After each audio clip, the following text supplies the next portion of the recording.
Continuando con el estudio de la neumología, vamos a llevar un tema que es importante sobre todo para comprender las alteraciones que se producen en las diferentes patologías que afectan a los pulmones. Estamos hablando de la insuficiencia respiratoria. Bien, la insuficiencia respiratoria pues tiene una definición gasométrica y se define como cuando respirando aire ambiente a una presión barométrica normal tenemos una presión arterial de oxígeno menor a 60 milímetros de mercurio y la presión arterial de dióxido de carbono es mayor a 45 milímetros de mercurio. Como te he indicado, es una definición básicamente gasométrica, entonces nos quedamos con que respirando a aire ambiente normal, ¿no?, la presión arterial de oxígeno está menor a 60 y la presión arterial de dióxido de carbono es mayor a 45. Esta es la definición de insuficiencia respiratoria. En el cuadro de la diapositiva tú ves debajo de la definición pues un pequeño cuadro que te indica los valores gasométricos normales, ¿no? Tenemos el pH que está entre 7.35 a 7.45, tenemos el bicarbonato que tiene una concentración normal de 22 a 28 miliequivalentes litro, la presión arterial de dióxido de carbono que está entre 35 a 45 milímetros de mercurio en valor normal, y la presión arterial de oxígeno que es generalmente mayor a 80 milímetros de mercurio. Todo esto son valores normales de la gasometría arterial.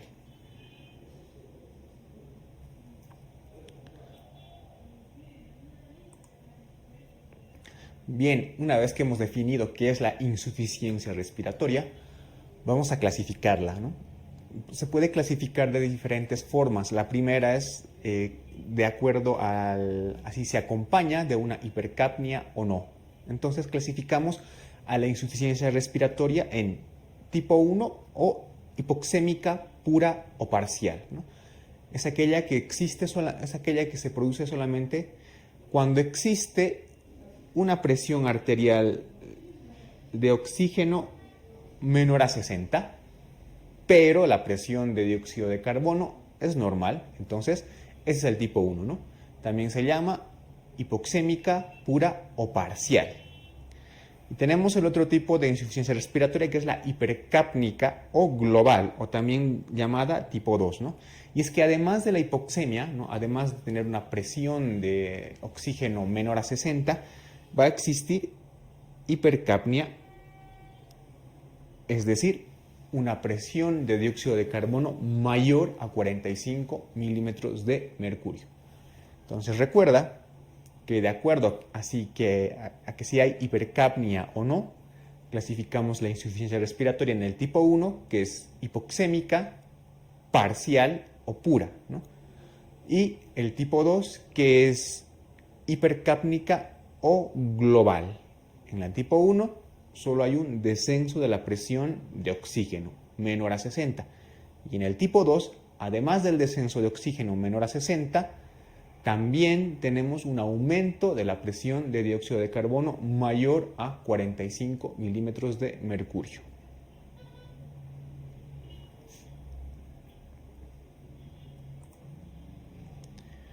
Bien, de acuerdo al tiempo de instauración, ¿no?, o a la duración de esta insuficiencia, vamos a clasificarla en dos tipos: la insuficiencia respiratoria aguda y la insuficiencia respiratoria grave.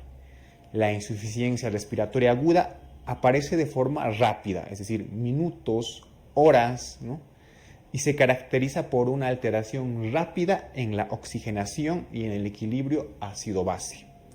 En cambio, la insuficiencia respiratoria crónica se instaura de manera más lenta y progresiva. Habitualmente se activan otros mecanismos compensatorios para corregir las alteraciones ácido-base.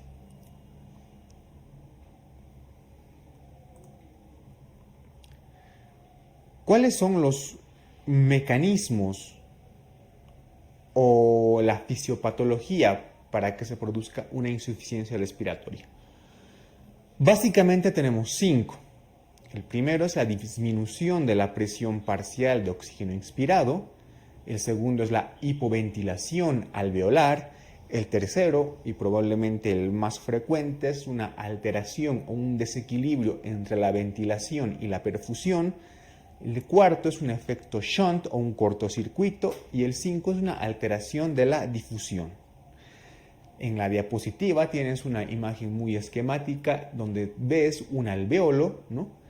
Y ves un vaso sanguíneo en una primera parte de un color un poco más oscuro, pues la sangre venosa cargada de dióxido de carbono, y al lado, en color más claro, la sangre arterial ya cargada de oxígeno. Entonces, entre el alveolo, ¿no?, y el capilar tiene que haber un equilibrio, ¿no? Si existe alguna alteración, pues vamos a tener uno de los siguientes mecanismos de hipoxia. Por ejemplo, la disminución de la presión parcial de oxígeno inspirado. Esto generalmente ocurre cuando un paciente o una persona sube a grandes alturas.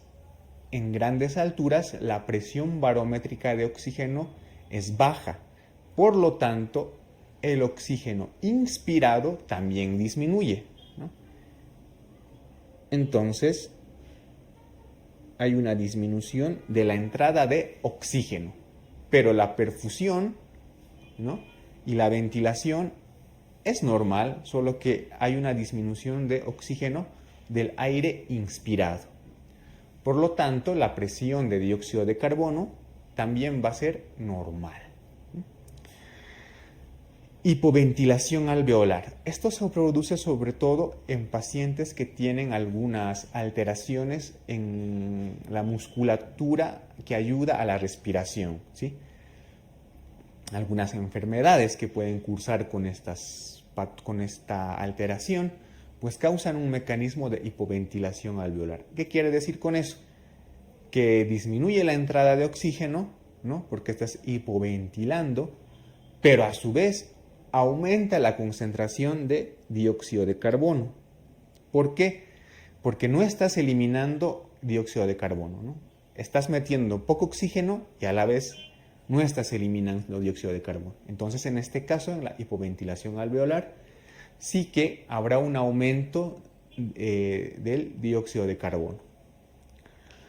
Alteración de la ventilación-perfusión. Bien.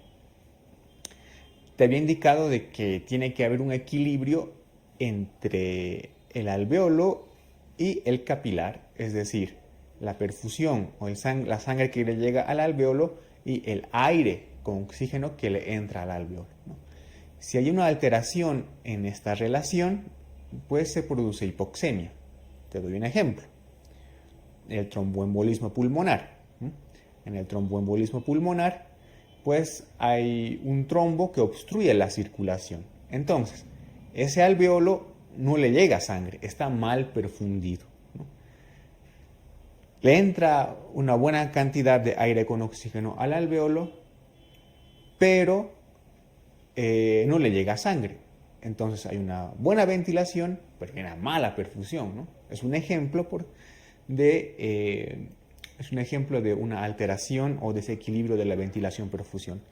Otro ejemplo, enfermedades que hemos visto, como por ejemplo la bronquitis crónica, ¿no?, donde hay una gran cantidad de moco, ¿no?, en las vías respiratorias como los bronquios, pues ese alveolo pues, no está muy bien ventilado, ¿no?, pero la sangre pero sí está bien perfundido, ¿no? Entonces, en este caso, el alveolo sí está bien perfundido, ¿no? Le llega sangre, pero no está bien ventilado. Entonces también hay un desequilibrio en la ventilación-perfusión, ¿no? Este mecanismo es el más frecuente para el desarrollo de una hipoxia. El cortocircuito o shunt, bien, este mecanismo pues nos indica de que hay un paso de la sangre venosa, ¿no?, con dióxido de carbono a la sangre arterial y que por distintos mecanismos, ¿no?, la misma cantidad de gases de oxígeno y dióxido de carbono de la sangre venosa, pues es la misma que llega a la sangre arterial. Es decir, no hay un buen intercambio entre el dióxido de carbono y el oxígeno. Esto puede ser por alguna causa, por ejemplo, congénita, ¿no? En cardiopatías que cursan con este efecto, cardiopatías cianóticas, ¿no? Que hay una comunicación entre la sangre venosa y arterial, o puede ser a causa de algunas patologías que cursan, ¿no? Con algunas alteraciones de los alvéolos, como por ejemplo la neumonía, por ejemplo la hemorragia alveolar. Porque ¿qué es lo que ocurre en estas circunstancias? Tenemos un alvéolo, tenemos nuestro vaso sanguíneo, el oxígeno entra de forma normal a nuestro alvéolo, pero nuestro alvéolo, al estar lleno de líquido, ¿no? Como en la hemorragia alveolar está lleno de sangre, en la neumonía está lleno de pus, pues no permite que el oxígeno difunda fácilmente al capilar o la sangre. Por lo tanto, la sangre que llega desde las venas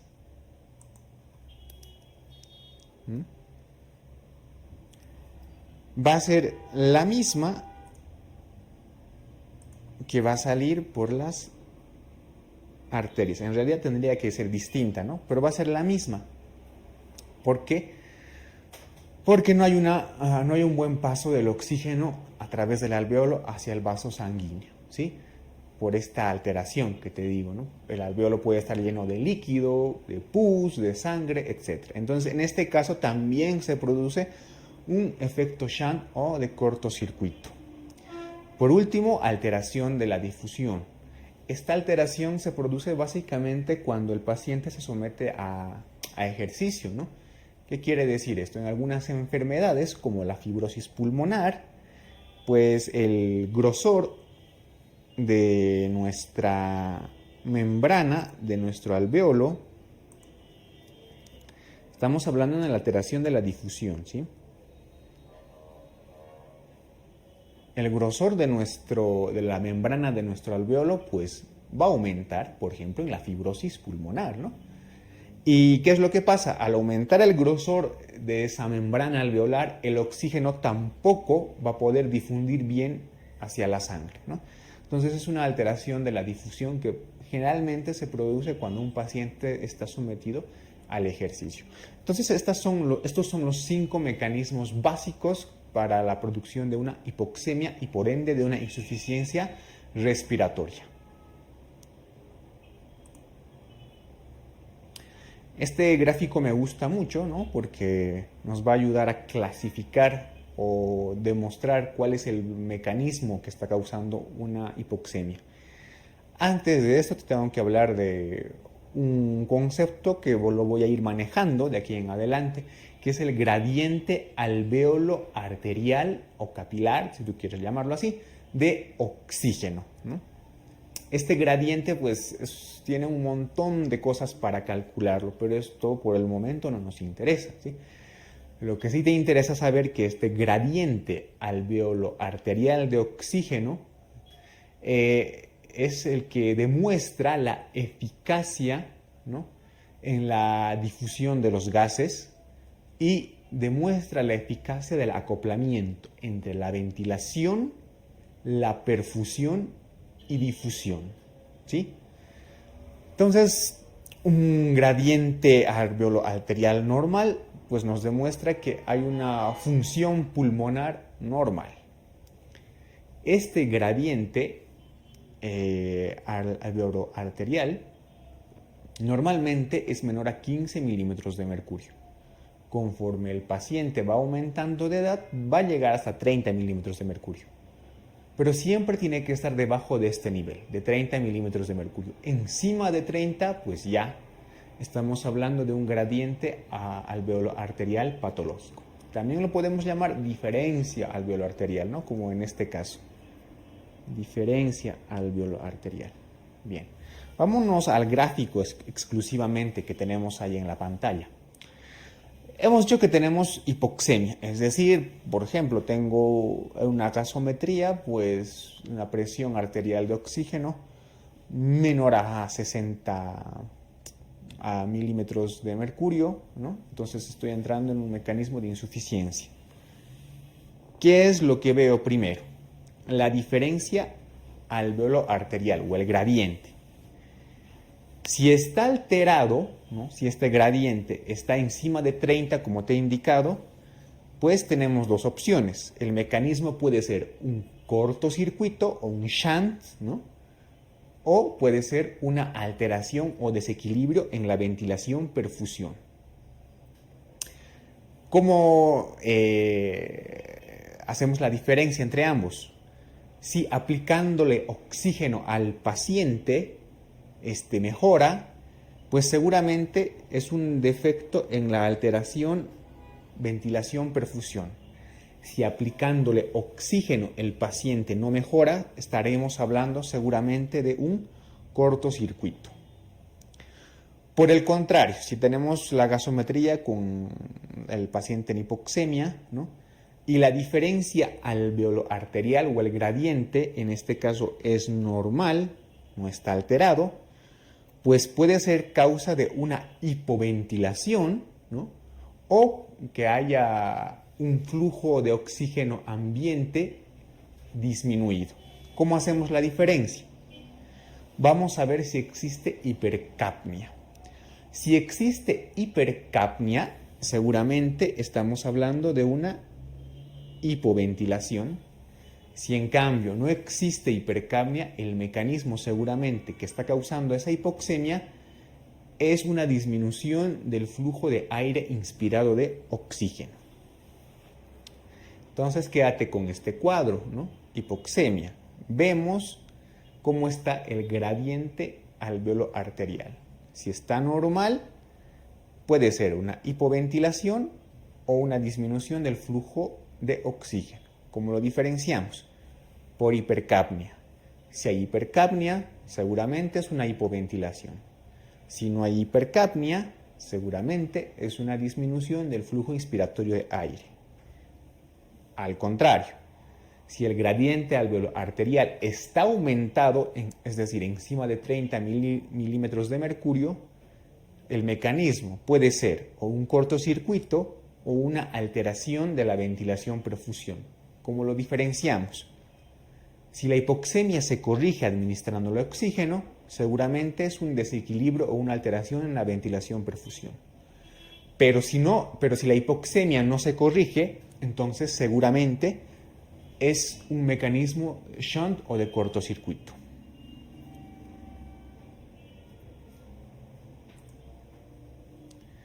Este gráfico de esta diapositiva también es importante, ¿no?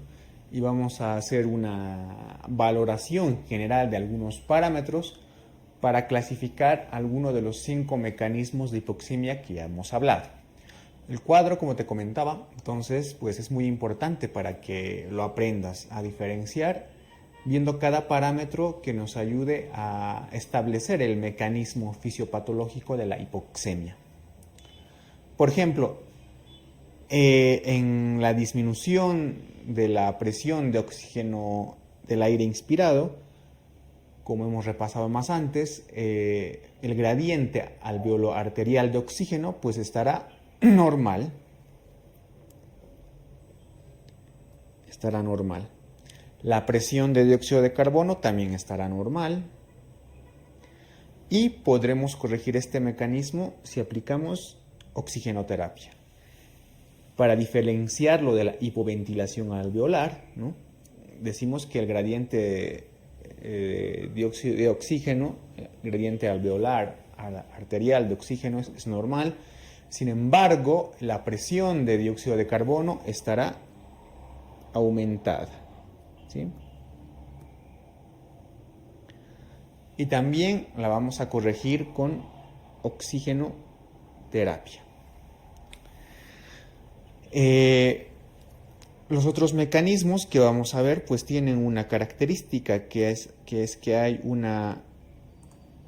aumento en en el gradiente alveolo arterial de oxígeno. Entonces, en la alteración de la ventilación-perfusión, pues hay un aumento de este gradiente, el dióxido de carbono estará normal y se puede corregir con oxigenoterapia. En el efecto shunt, el gradiente alveolo arterial también está aumentado. El dióxido de carbono puede estar normal o aumentado. Esto pues la verdad no nos interesa mucho, pero sí que nos interesa saber que en este mecanismo no se corrige con oxigenoterapia, ¿sí? Y por último, la alteración de la difusión también presenta un aumento de la diferencia alveolo arterial de oxígeno, ¿sí? Y también vamos a corregirlo con oxigenoterapia.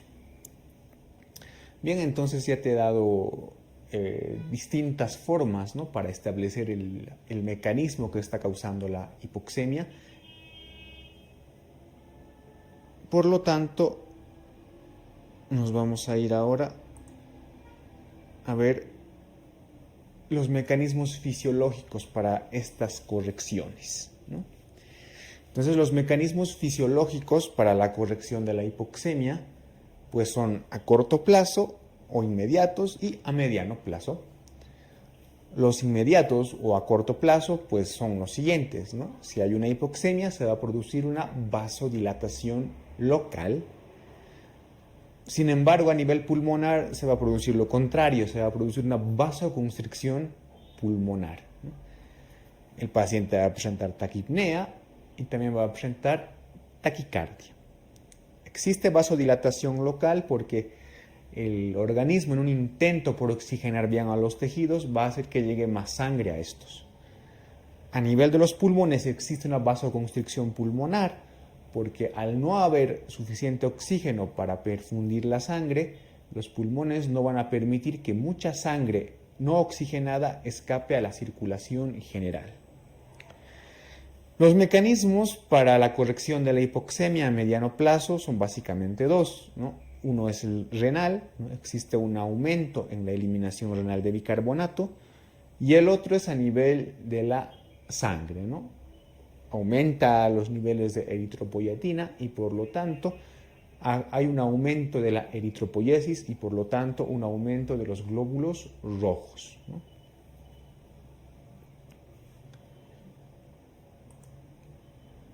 La clínica.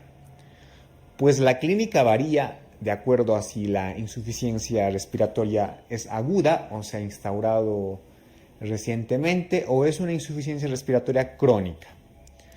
Por ejemplo, en la insuficiencia respiratoria aguda lo que vamos a ver son signos de nerviosismo, ansiedad, va a haber somnolencia, fatiga muscular, alteraciones mentales, torpeza motora, incluso en algunos casos llegar a las convulsiones, al coma y la muerte. Algo importante que debes ver es que si existe cianosis, pues este es un signo de gravedad, sobre todo si existe cianosis central. La clínica en la insuficiencia respiratoria crónica pues es casi la misma, pero de forma más progresivas. Y aparecen otros síntomas también, pero estos son debidos a los mecanismos de corrección de la hipoxemia. Por ejemplo, la hiperviscosidad, que se debe al aumento de la eritropoyesis y al aumento de los glóbulos rojos en el torrente sanguíneo, ¿no? La hipertensión pulmonar y el cor pulmonal.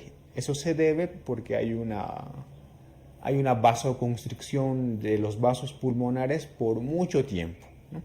Entonces, esta es la clínica básica de la insuficiencia respiratoria, tanto aguda como de la crónica. De la crónica, recuerda que es debido a los mecanismos de corrección, pero en el tiempo, ¿no?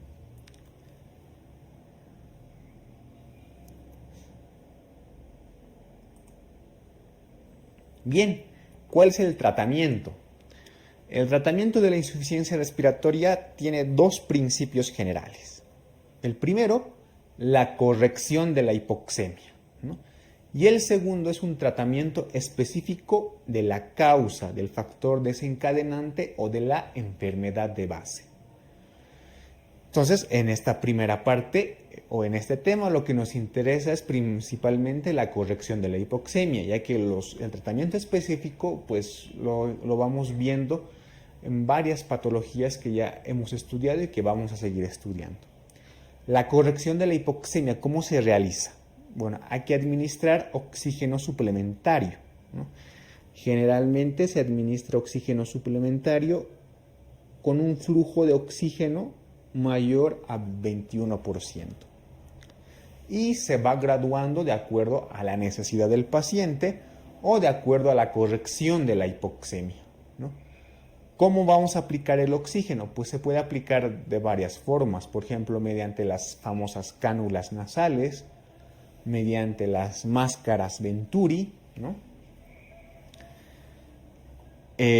¿Cuál es el objetivo? El objetivo es mejorar la saturación de oxígeno, intentar mantener una presión arterial de oxígeno mayor a 60 milímetros de mercurio, es decir, corregir la insuficiencia respiratoria.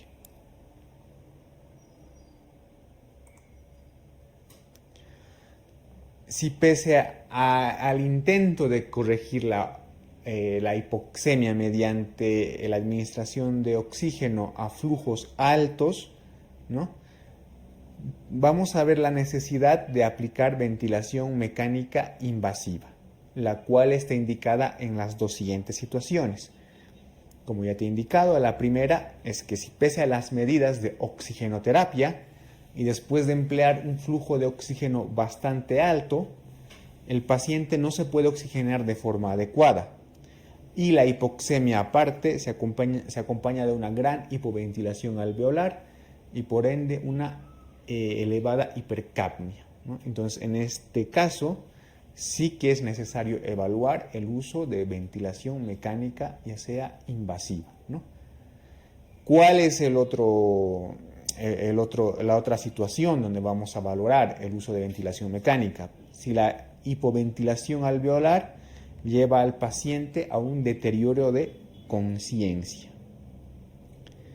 o si el paciente está entrando en coma o en una inminente parada respiratoria. Por tanto, ¿no? Las dos situaciones más claras para evaluar a la administración de ventilación mecánica invasiva son si pese al uso de oxigenoterapia en flujos altos, el paciente no revierte su hipoxemia, y en segundo caso, si hay una grave hipoventilación alveolar con una gran hipercapnia y el paciente tiene un importante deterioro de conciencia, entra en coma o finalmente en parada respiratoria.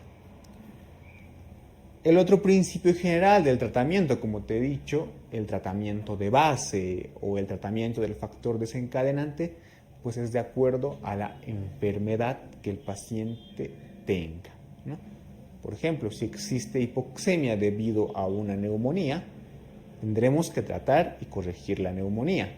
Si la hipoxemia es debido a un edema agudo de pulmón cardiogénico, pues tendremos que tratar el edema agudo de pulmón cardiogénico.